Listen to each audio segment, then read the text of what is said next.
Hello, everyone. I'm Wolfgang Blau.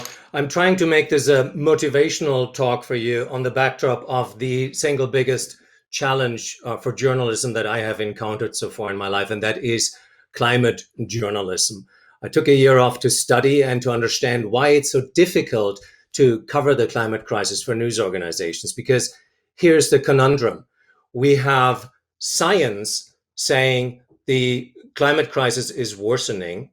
If we look at the commitments of governments that they have made ahead of this climate summit this autumn in Glasgow, we're currently nowhere near 1.5 degree warming compared to pre-industrial times. It's getting much hotter, possibly even up to 3 degrees. And the consequences of that would be truly catastrophic as far as food security goes and other things.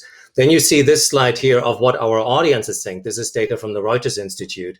In all the countries we survey, except for two, the vast majority say this is truly urgent. And then we have politics. If you look at the Green New Deal, European Green Deal, that the sheer size of these programs dwarfs the Marshall Plan or what happened in 2008 after the financial crisis.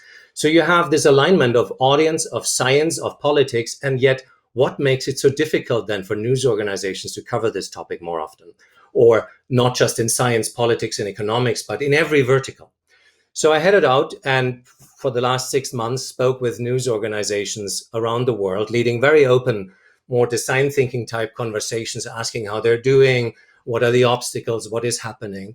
And I will follow up with a survey, and I also spoke with academics, researchers. And the thing that surprised me the most is how few professors and institutes there are in the world that specifically study climate journalism and climate science communication. There's Yale, there's the Reuters Institute more and more, there's Monash University and a couple others, but nowhere near enough.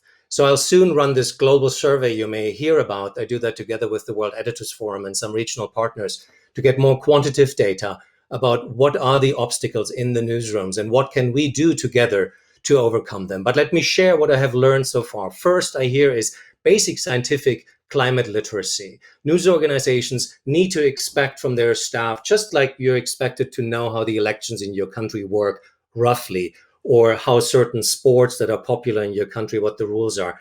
Journalists need to have basic climate literacy. The next is many journalists are afraid of being seen as activists if they cover the climate crisis. News organizations know how to define a conflict of interest. They need to do the same work to give journalists more certainty. The next is getting access to scientists.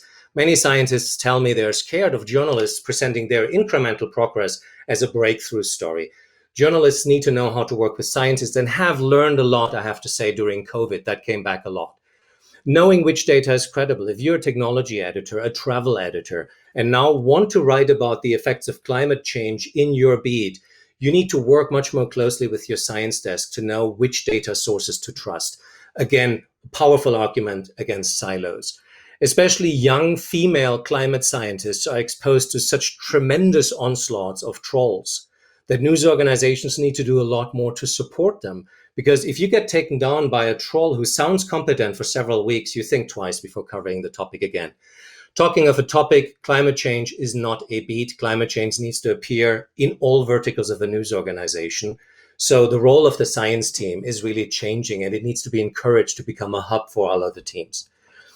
Climate change is always worse in the future, worse somewhere else, and certainly not easy to explain. And that makes it fail through the typical and most common news value criteria. News organizations need to rethink them, or the story never makes it into the primetime slot. The same is true for KPIs. Climate journalism often doesn't click well, has low session times, low scroll depth. News organizations must rethink what they have done many years ago, i.e. qualitative criteria. And a lot of work has been done, for instance, by Monash. Journalism also is mostly a retrospective activity, arguing over what just happened and reporting it. Most of what happens with the climate crisis is happening in the future. And that as a concept, news organizations need to understand to understand also why it's so difficult for them. My unsolicited career advice is go to where it hurts the most, go to where the biggest challenge is, and when in doubt, engage with journalism's greatest challenge and opportunity. And that is no longer digitization. I think it is how to cover climate change. Thank you.